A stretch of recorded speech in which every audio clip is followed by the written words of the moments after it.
The morning after the last election, I said, we owe Donald Trump an open mind and the chance to lead. I meant it. Every president deserves that. And Trump came in with so much set up for him: a strong economy, plans for managing crises, including a pandemic. Yes, we Democrats would have disagreed with him on many things, but if he had put his own interests and ego aside, seen the humanity in a child ripped from her parents at the border, or a protester calling for justice, or a family wiped out by natural disaster, that would have been a good thing for America and the world. I wish Donald Trump knew how to be a president, because America needs a president right now. Throughout this time of crisis, Americans keep going, checking on neighbors, showing up to jobs as first responders, hospitals, grocery stores, nursing homes. Yes, it still takes a village. And we need leaders equal to this moment of sacrifice and service.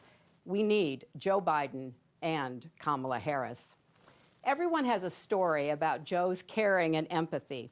I remember him calling after my mother, Dorothy, died, and we talked about being raised by strong women. The best testament to Joe is how he's cared for his family.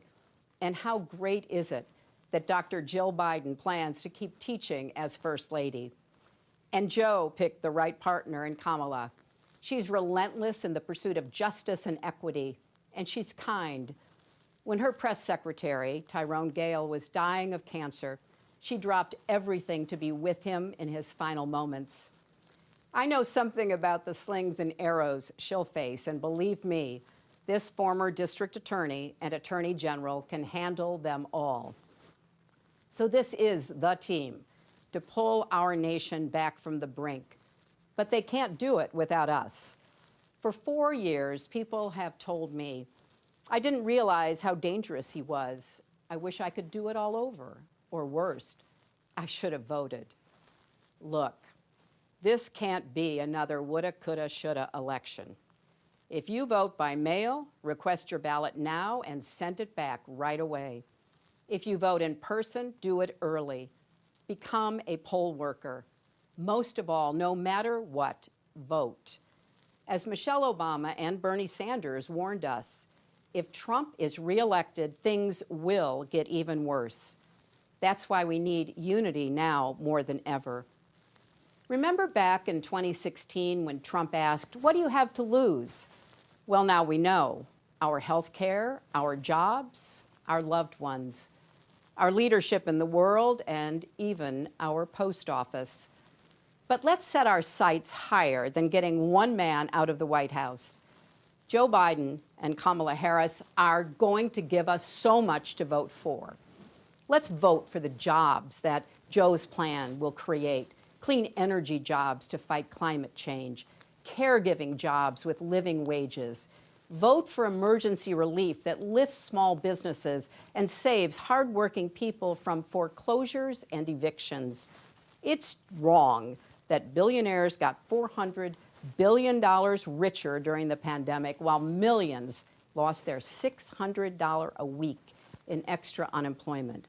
Vote for the parents and teachers struggling to balance children's education and safety, and for healthcare workers fighting COVID-19 with little help from the White House. Vote for paid family leave and health care for everyone, for Social Security, Medicare, and Planned Parenthood. Vote for dreamers and their families.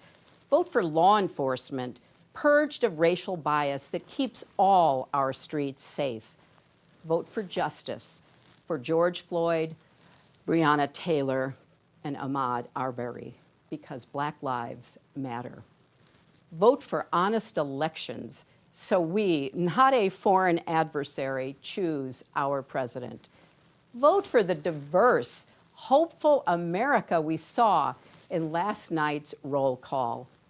And don't forget, Joe and Kamala can win by 3 million votes and still lose. Take it from me.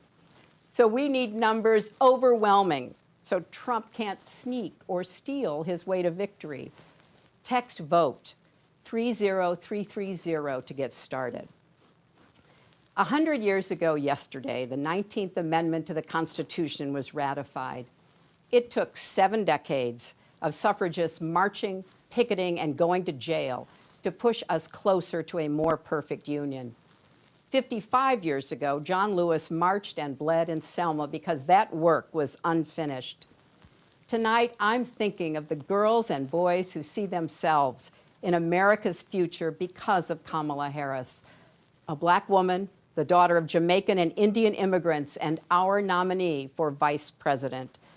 This is our country's story, breaking down barriers and expanding the circle of possibility.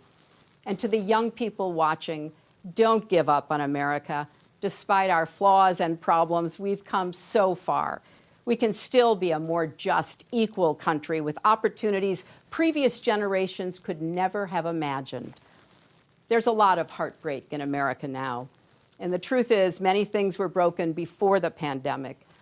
But as the saying goes, the world breaks everyone, and afterward, many are strong at the broken places. That's Joe Biden. He knows how to keep going, unify, and lead, because he's done that for his family and country. So come November, if we're strong together, we'll heal together. We'll redeem the soul and the promise of our country, led by President Joe Biden and Vice President Kamala Harris.